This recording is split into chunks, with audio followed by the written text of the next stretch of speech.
Here's a question for you. What do you think about your coworkers? What about your peers? What about your boss? Are they your friends? Do you like them? Do you get along with them well? Or are they more of a frustration to you? You know, that's an important question in our jobs, isn't it? Because no matter what our job is, we're always surrounded by people. And it's important how we treat those people and how we get along with them. As Christians, we understand that seeing our jobs in the light of the gospel affects our relationships with the people around us. See, if you think of your job as an idol, if it's the main thing that you're pursuing in your life, if it's the main center of your worship, then you'll see the people around you as just obstacles to your own pursuit of success. Maybe you'll see your coworkers as people who want the same job that you want, the same promotion that you want. Maybe you'll even look at your boss and say, I want her job, or you'll look at your employees as people who are just not working hard enough to make you look good. On the other hand, if you're idle in your work, if you're missing out on seeing God's purposes for you in the job, then you'll see your coworkers and your boss, maybe even your employees, as just kind of sounding boards for your complaints, rather than as people who are made in the image of God and who God intends for you to love, just as you love yourself. So how should we, if our lives are driven by the gospel, if we see our jobs in light of the gospel, how should we treat the people around us? How should we treat our coworkers? How should we treat our bosses? How should we treat those whom we employ ourselves? Let me give you some advice on how maybe this idea of seeing your job in the light of the gospel should play out in your relationships with other people. For one thing, we as gospel workers ought to be happy to submit to authority. Authority is something that has a bad rap in our society. It's not something we like to think about, and it's certainly not something that we like to submit to. And yet, if we understand ourselves as workers for the King, then we understand ourselves also as people who should submit happily to authority, not bucket when it is good for us. Another way that the gospel affects our relationships with other people is that it ought to make us people who are not marked by complaint. I'm sure you'd agree with me that in most workplaces, complaints are just sort of the coin of the realm. It's the way we talk to one another. We talk about how we don't like the work circumstances, or we don't like the boss, or we don't like the new policy. What would it be like if you were a person, because of the power of the gospel in your life, who was simply not marked by complaint? What if you were the kind of person who just did happily what the job required of you, even if you didn't think it was all that productive, but you did it simply because you're submitting happily to authority?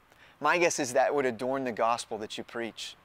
Another way the gospel affects our relationships with our coworkers is that it can create in us a sense of godly competitiveness. Now that might surprise you, because a lot of people would look at the Christian life and say, well listen, that sort of ethic and that sort of life, doesn't it cut out any sense of competitiveness at all? I don't think so. I think it actually creates a sense of competitiveness in us that is not so much cutthroat as it is godly. So when you're pursuing a promotion, or when you're pursuing another job and there are other people who are competing with you for that job, what a Christian will do is not trip everyone around them in the race. They'll simply outrun the people who they're competing. They're not trying to beat down the other people by stopping them from doing well. In fact, they're doing so well themselves that they're encouraging the ones around them to compete and to work hard themselves. So the gospel creates a sense of godly competitiveness in us. What about your relationship with your employees? Maybe you are the boss and you're the one who employs other people. How does the gospel affect the way you interact with your employees?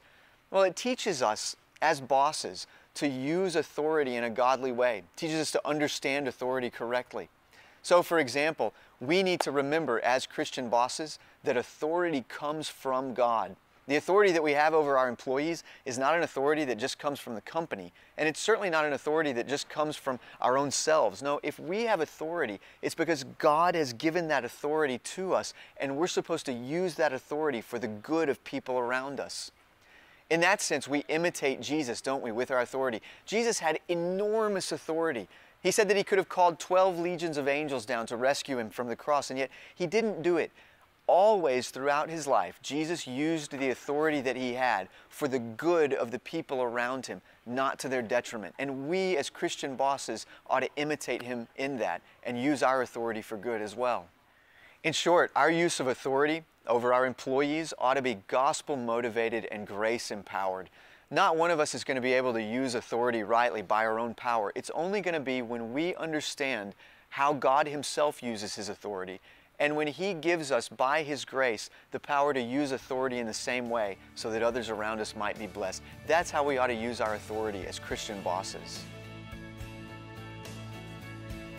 As you go through this session, think about some practical ways that the gospel affects your relationships with people you work with. How does the gospel affect the way you interact with coworkers? How does it affect the way you interact with your employees? How does it affect the way you interact with your boss?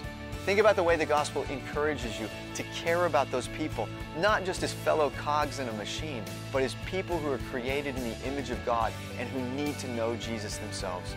How does the gospel affect your relationships at work? That's the question we're going to talk about today.